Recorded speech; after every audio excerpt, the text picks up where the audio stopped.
perception of juiciness we get is really more about the temperature, not the brine, assuming that these are both cooked to the correct temperature. So that's kind of my personal ranking. Brine, if I have the time, then I guess I'd do salt right before, and then salting after would be the last one. But ultimately, the big mistake would be using no salt at all, so keep that in mind, and let's watch the rest of the video. So all that being said, this brings us to our big conclusion on this section. First, make sure you salt your steak at some point. However, if you do have the time, salting in advance at least 1 to 2 hours for a 1-inch steak will internally season the meat through diffusion and slightly increase moisture retention and juiciness through osmosis.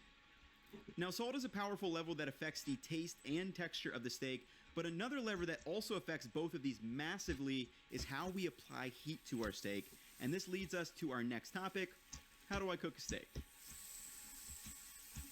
For most, an ideal steak is a juicy interior with a browned and slightly crisp crust, if possible. And when you think of cooking a steak, think of it like this. The method I choose to apply heat is a way to control the temperature and thus the interior and exterior of the steak. As the steak is cooked, energy is transferred to the exterior, which in turn transfers heat to the interior through conduction. So the next question is, why do people like rare and medium rare steak? Well, that all comes down to the meat protein structure and moisture retention at various temperatures. From the USDA, this table shows how much water is in the muscles of meat. And shockingly, to me at least, for beef it's as high as 70% water. And no matter how we cook a steak, at least some of this water will be released, but in general, the lower the temperature, the less will be released. This is why a rare steak at 120 degrees Fahrenheit will have less moisture loss than its well-done counterpart at maybe 160. So I recreated an experiment from the food lab by J. Kenji Lopez al. I took 4 New York strip steaks, salted them for 2 hours before, weighed them before cooking, then pan-seared them to 120, 130, 140, and 150 internal.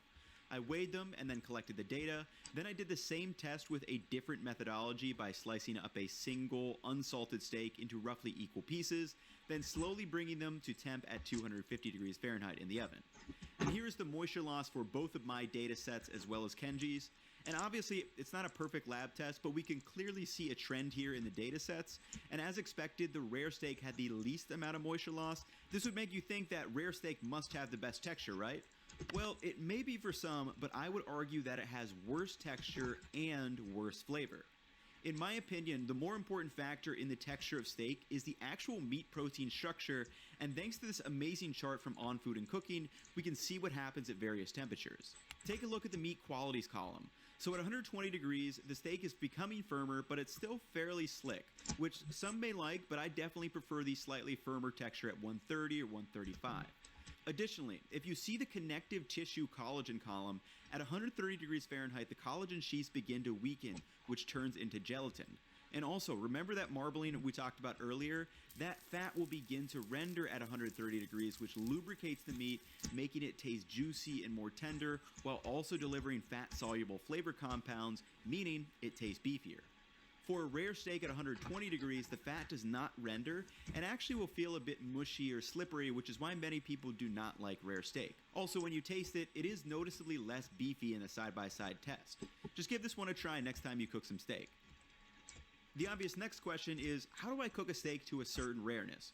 Sous vide, reverse sear, pan searing, broiling, they're all methods to cook steak that I will be covering in a separate video at some point. But at the end of the day, these methods are all about controlling the doneness that you like. For a basic pan-seared steak, I think using a thermometer is the easiest way to do it. From my point of view, if I'm going to spend $10 or $15 on a nice steak at home, I'd rather use the thermometer and know my steak is going to come out exactly how I like it, and you can critically see and taste the differences if you do want to do some testing for yourself. I'll leave links below to the various thermometers that I have and like to use depending on the situation. Now, if you don't like to use a thermometer, you can absolutely do it by feel. You just have to develop the knack for what a rare, medium rare, or well-done steak feels like for the various cuts, and also keep a better eye on it throughout cooking. Some steaks like the filet mignon are harder to tell because they feel really tender seemingly at every temperature. I typically let my steaks go on their own, and then I'll touch them when I think they are close-ish, and then I'll just verify it with my thermometer. For me, I like to pull my steaks roughly 5 degrees before the preferred target temp due to carryover cooking, though truthfully it is hard to judge. So what is carryover cooking? Well, as soon as you take that steak off the heat, it doesn't just stop cooking. The exterior here is still 170 degrees Fahrenheit, So even though a lot of that heat will start expelling outwards into the room, some of that heat is still going to work inside to the meat, increasing the temperature, and how much depends on the thickness of the steak. A thicker steak holds more energy than a thinner one, and thus will increase the internal temperature more. For this roughly 1-inch strip steak, I observed an increase of about 6 or 7 degrees after pulling it on the pan. Again, we'll cover methods in a separate video, but for now, think about that chart and use a thermometer to nail the texture you want your steak to have at home. With the internal temperature covered, let's talk about what's going on the exterior with why do you want a sear on your steak? The reason we want a good sear or crust on the steak is partly for texture and color, yes, give me those crispy little brown bits all day, but more importantly, it's for flavor. And let me introduce you to Mr. Louis Maillard. The Maillard reaction is the chemical reaction that causes food to brown when sugars and proteins are heated, like roasting meat or getting a brown crust on bread. This browning creates flavor compounds that create complexity and is another reason why the steak tastes beefier. Here's a chart from On Food and Cooking showing some of the flavors from this reaction. It's the same key reaction behind the crust on smash burgers and many of the foods that we know and love. So now that we know we want a good crust, the question is now, how do you get a good crust on a steak? Again, from our friend Kenji, he notes that in order for a steak to brown, these 3 things will need to happen in order. First, the exterior surface temperature of the steak must rise to 212 degrees Fahrenheit. Second, the heat must evaporate the surface moisture. And third, the heat must increase to approximately at least 300 degrees Fahrenheit or higher, where the Maillard reaction or browning actually starts to occur. So you may be thinking, if the steak only needs to hit 212 and then 300, why does everyone say you need a ripping hot pan? Well, the key is you want to spend as little time as possible in those first 2 stages. And here's a simple experiment showing why. I took a ribeye steak and cooked one with a pan temp of 300 degrees using some butter basting, and I just cooked it until the final temp was 130 internal. But as you can see, there's no delicious browning in sight. Then I cooked another steak, this time at roughly 350 degrees Fahrenheit, until I developed a good crust. Beautifully brown this time, but when you slice it open, it's as dry as the Sahara Desert. In both cases, the pan wasn't hot enough, and as you can see, you'll either get a properly cooked interior with no browning, or a great browning with a supremely overdone interior, and we want to find the happy medium between those two. Now, it's really the second step that needs to be filled as fast as possible, because the moisture is the #1 thing that will stop a steak from getting nice and brown. This is why I shoot for at least 450 degrees Fahrenheit on the surface of my pan. So in order to make our steak sear as efficiently as possible, here's a little checklist that you can go through. First, start with a dry surface on the steak. Excess moisture takes longer to sear. Second, use a heavy pan. The heavier the pan, the more energy it will retain, which is why many prefer cast iron, though carbon steel or stainless steel work just fine as well. I think I'm going to do a video testing pan types. Third, use a ripping hot pan. Again, I'm shooting for 450 degrees Fahrenheit or higher. If you don't have a surface thermometer though, as Kenji points out, you can use the lead-in frost effect. I'll link the article for you if you want to check it. Or if your pan is smoking, that's typically a good sign.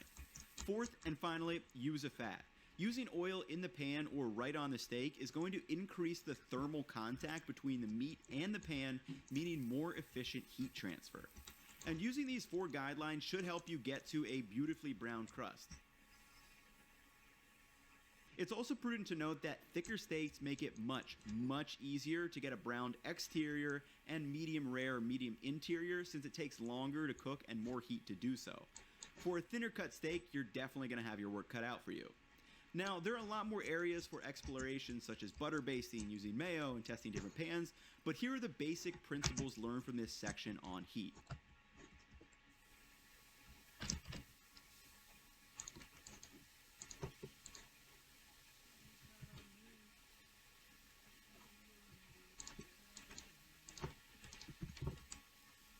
So as soon as you pull that steak off the heat, there are now 3 more things you may want to think about: carryover cooking, resting, and slicing. So we covered carryover cooking earlier, but as a quick reminder, the heat on the exterior of the steak will move inward and continue raising the internal temperature of the steak, depending on the thickness. For the newer strips that I cook, I typically target about 125 internal and then just let it come up to 130 on the plate. Now let's talk about resting. So if you cut into a steak right away, you may notice juices start to expel on your plate compared to one that maybe has rested for 5 or 10 minutes. Why is that? Well, as we talked before, when cooking a steak, we are expelling moisture through tightening of the muscle fibers, but when those are allowed to cool a bit, two key things are happening. Number one, the structure of the muscle fiber loosens, allowing them to hold more moisture, and number two, the proteins and dissolved fats will start to cool and thicken up. Both of these things result in a steak that, when cut, retains more moisture in its slices, giving us a succulent mouthfeel. So it sounds like you should just rest your steak every time, right? Well, not so fast. Here's the other side of the argument. So I recreated an experiment done in the science of great barbecuing and grilling. I took two steaks cooked to 130 degrees internal, then immediately sliced one of them into strips. Then I let the other rest and then cooled down to 125 before slicing them. As soon as they were cut, I placed the strips in a funnel and collected the juices in a beaker for both. So clearly, the one that wasn't rested at all has a lot more juices lost down in the beaker. However, this is only like 10 milliliters.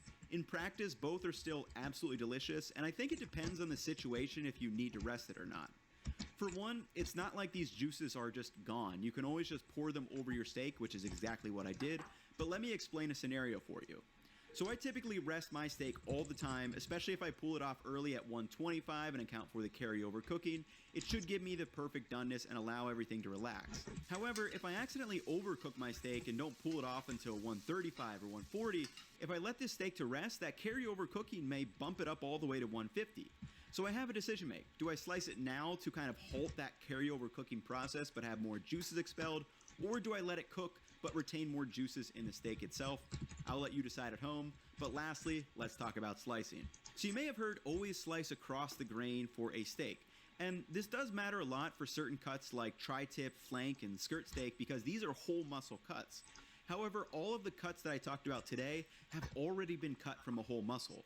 For example, if you stack these New York strips, the muscle is running long up and down, and thus these steaks have already been cut across the grain. Now, you could technically make a diagonal cut to go against the grain again, but it's really not necessary. And with that, here's the recap on the section of what do you do with your steak after you pull it off the heat.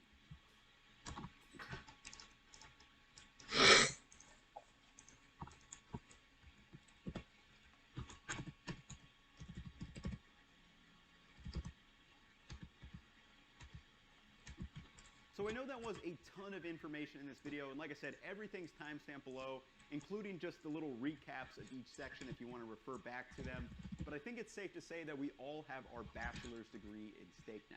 Again, this video was all about the fundamentals of cooking steak. You know, there are already so many other ideas and video topics I have planned, like, you know, what's the best pan for searing a steak? How about different fats, mayo versus oil, or how does the steak change when you use reverse sear versus a sous vide, and what are pros and cons of both? But before we get to those videos, they're really all built on the fundamentals that were discussed in this one. So if you guys have enjoyed, definitely drop me a like and subscribe. Thank you again to ButcherBox for sponsoring today's video. And let me know down in the comments if you do enjoy this type of video. For me, it is a lot more work, but I really do enjoy making these. And I feel like these videos don't really exist that kind of cover holistically the basics of, you know, how do you cook a steak, or maybe how do you make bread, or some of these other topics. So I'd like to do more of these videos in the future, but that's going to wrap it up for me in this one. I will catch you all in the next one. Go make some steaks. Peace, y'all.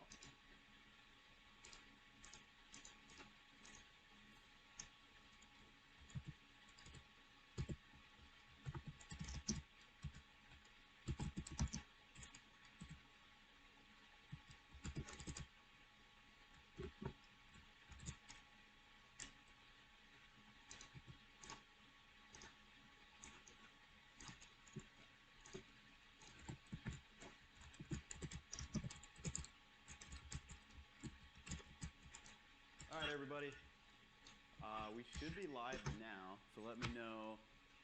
I will make sure. We should be good to go. We should be good to go.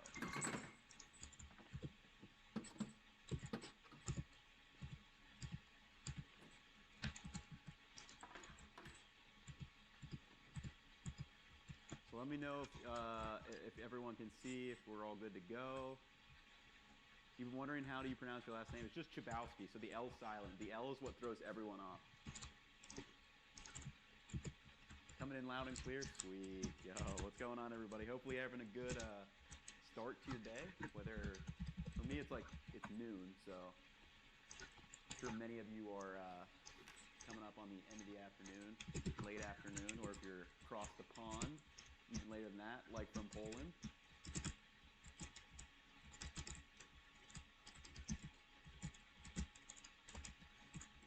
Let me throw some beats on too. We'll get some smooth beats in the background. Ooh, a little up. Let me know what the audio sounds like. If the music's too loud, we can turn it off. We can keep it on. We're just gonna be hanging out. We're gonna be chilling.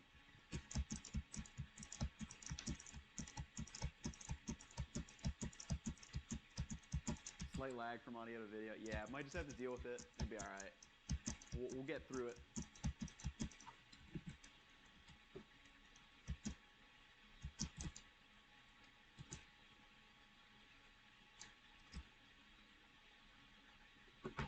You kind of pronounce it wrong. Oh yeah, we 1000% do. Yeah, I mean when we came to the States, like I think it's like supposed to be like Schlbowski or something. But yeah, we say Chabowski. It's 100% not, by the way, how you're supposed to say it, but it's what it is for us. What type of wiper are you using in your video? I recently got a Maiden one, so it's a carbon steel one from Maiden. I've been trying it out. I like it, but there's some things that I don't like about it. I don't know. I don't know how I feel about it yet. Gonna make those oven buffalo chicken pieces. Ooh, nice. That's what we're doing with these. I'm just doing the wings this time though.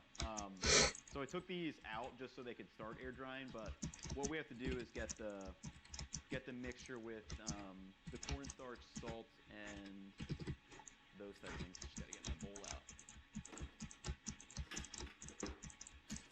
But is anyone making anything interesting for the game? Which I learned, apparently you're not allowed to use the terms like Super Bowl in like, because they have it trademarked or whatever, which is weird. So that's why I have the title as Sports Bowl Sunday, even though everyone knows what I'm talking about. I don't understand. But the NFL does what the NFL does, apparently.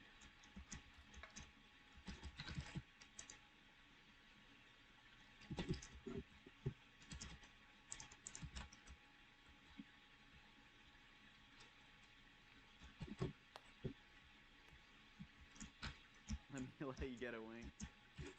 Chabowski in Polish. The original language of the name is Polbowski. Ooh, wow, that's wild. Wild.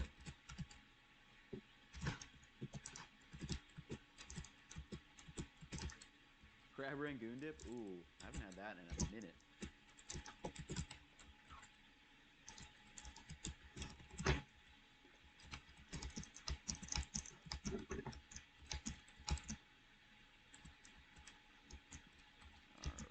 So I'm just weighing these out because that's going to give me the percentages for the salt, cornstarch, and other mixture. Salt, cornstarch, baking powder. Let me grab those out. And like I said, these are just popping in the fridge. So I've got 1,500 grams, which is a little bit under 3 pounds, or a little bit over 3 pounds, rather. So I'm going to do 1% each, which is going to be 15 grams each. Oh, that works. 17 grams. Chilling. So yeah, so we're going to make these. So these are just, you know, I feel like wings are just something always good to have, you know, people over. You can do different sauces on them, which is fun. So I'm going to do 2 different sauces. We'll make those a little bit later. And then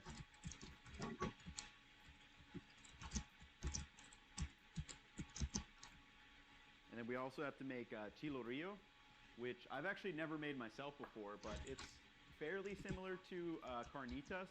It's kind of like carnitas, but in a chili sauce, is how I would describe it. So they're very similar in method of preparation. The big difference is going to be the chili sauce. But I'm pretty excited. I've actually got so Ideally, I wanted like a boneless, just like a small boneless pork shoulder, but you guys, if you saw the thumbnail, I had this massive one, so I actually need to trim it up a little bit. After we get these in the fridge is the big thing.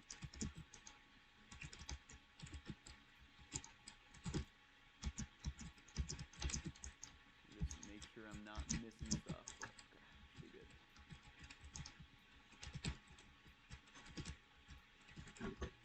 Oh yeah, carnitas. Yeah, the carnitas are amazing. Yeah, so like if you like carnitas, you will like chilorio for sure.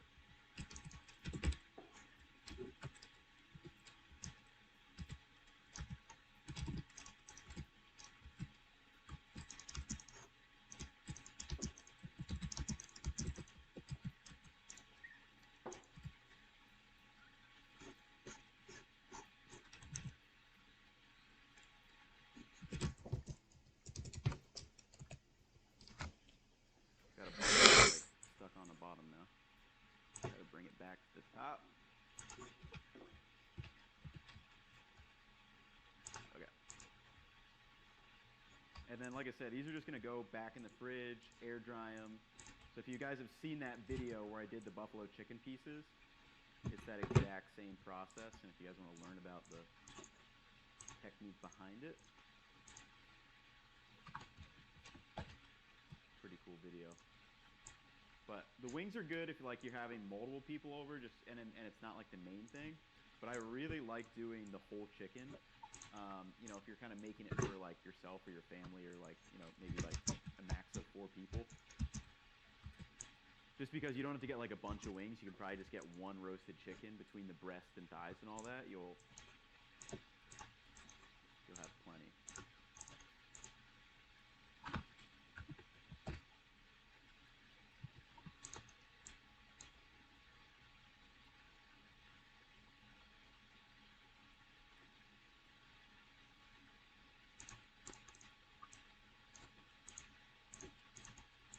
And then I've already got a spot in my fridge for all these.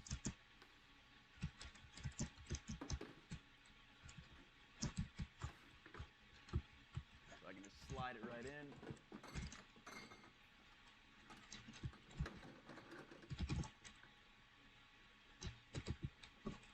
Okay. Now I'm just gonna wash this bowl, get it out of the way.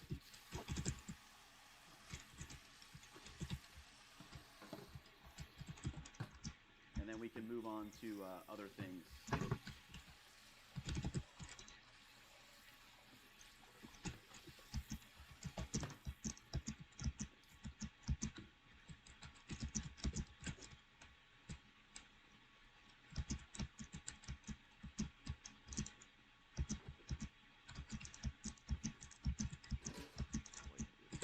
Bucket here. All right. So, the next thing we got to do, which is fun, is render some pork lard. We shall do that. Oh, I missed the super chat. What is it? Papa Salornos, Sean Con.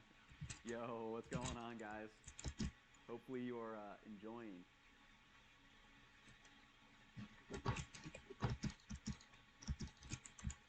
How do you get your mustache looking so nice?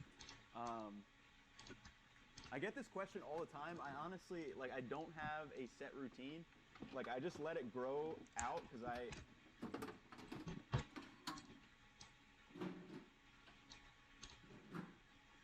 feel like that's the thing you got to do with mustache is you just got to keep letting it grow until something happens, and then maybe it'll be thick enough or whatever. But I literally don't do anything with mine. I just let it grow and then I just trim it up. Okay, so I probably only want like, honestly, like a third of this, just because there's enough other food that I'll probably freeze the rest of this.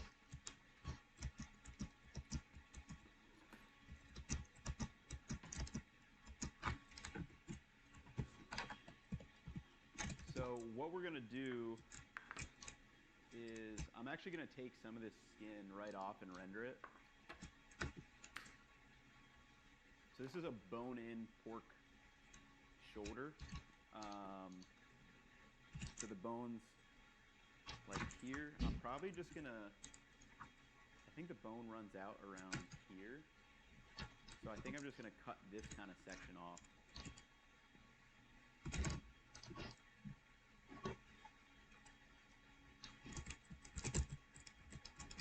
Yeah, perfect.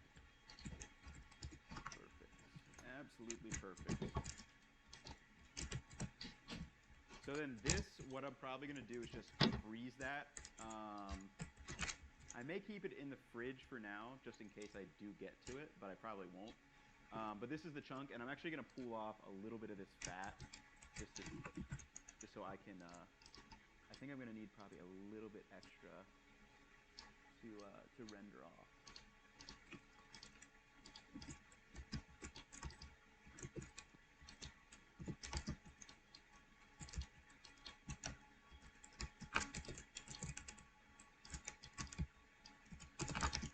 Get an extra little strip in addition to this stuff.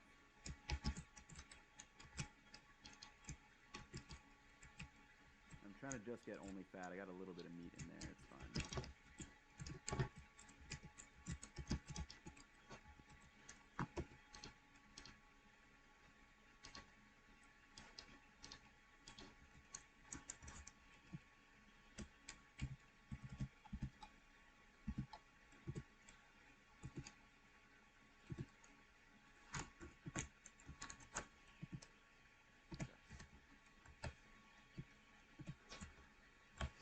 Alright. Morning from New Zealand. Yo, easily the largest pork shoulder. Yeah, I mean, this is a big one. So this is like a whole bone-in pork shoulder. I think it weighed like 10 pounds. But what I'm going to do is actually, for this, all you want to do is just make little chunks, and we're just going to cook all the chunks. So I think carnitas, like, loosely means like little pieces of pork, and it's just like cooked in its own fat. You know, it's, and you can see like all this beautiful fat in here, like that's all that good flavor that we're gonna get, and that's all gonna render out as well. But I was reading the book from Diana Kennedy, and she suggests if you have a little extra lard, you may need it later on in the process. So that's why I kind of got a little bit extra that I can render out.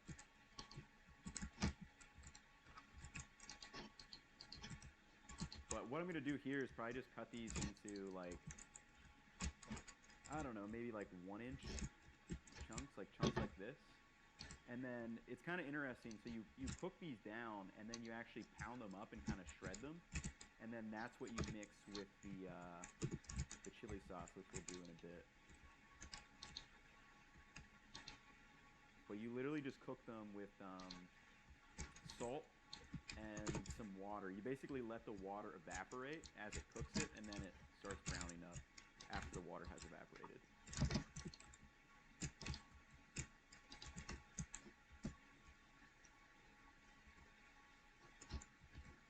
Should be about good.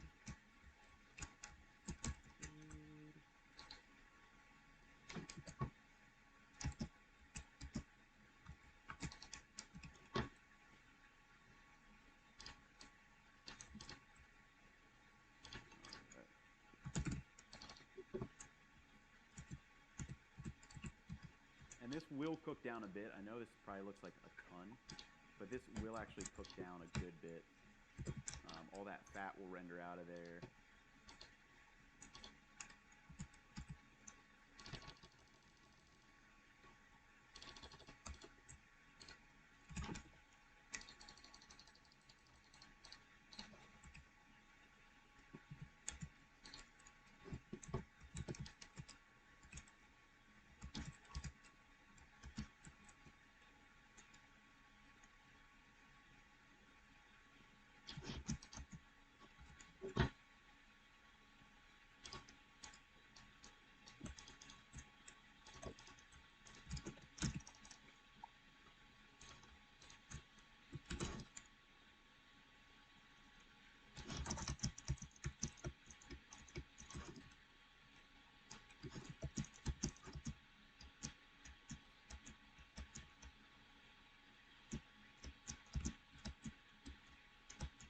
Just thinking now, I may not have, hand might be a little small for this.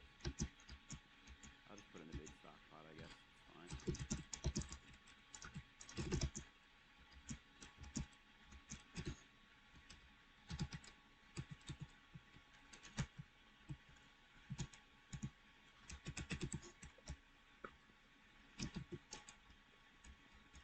Okay.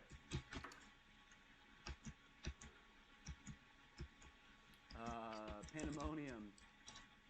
You're making pan sauce with chicken breast and roast potatoes. Ooh, that sounds fantastic. There's not much better than just a roasted chicken with potatoes. I do got it. Yes.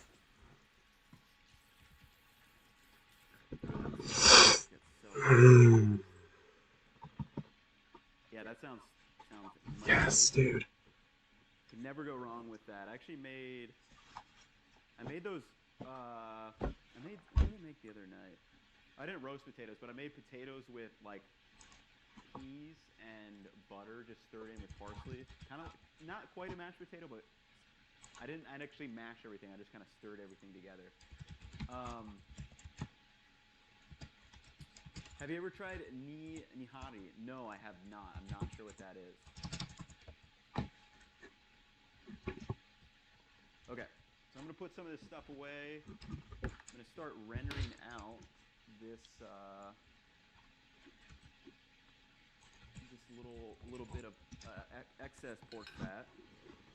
I'm going to pop it on the back burner.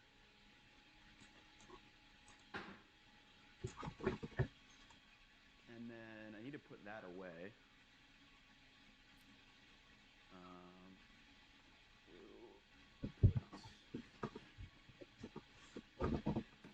All this in here. So this is what we'll cook it down in. And we'll wash this. Put away the big guy. I might need to saran wrap that or something. Figure it out. Wash this.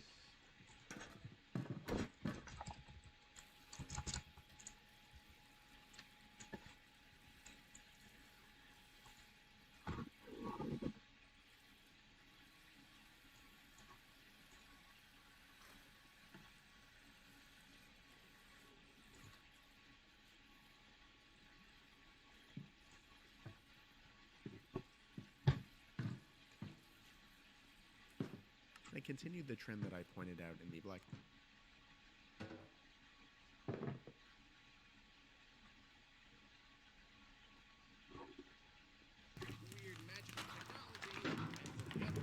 Actually, I'm just going to toss this entire thing into the freezer and deal with it later. Got a spot for it, so I'll just let it freeze and then bag it up. And then if you see here, so this is just going to slowly render out. And then we'll have a little bit of pork lard that we can use for later. And then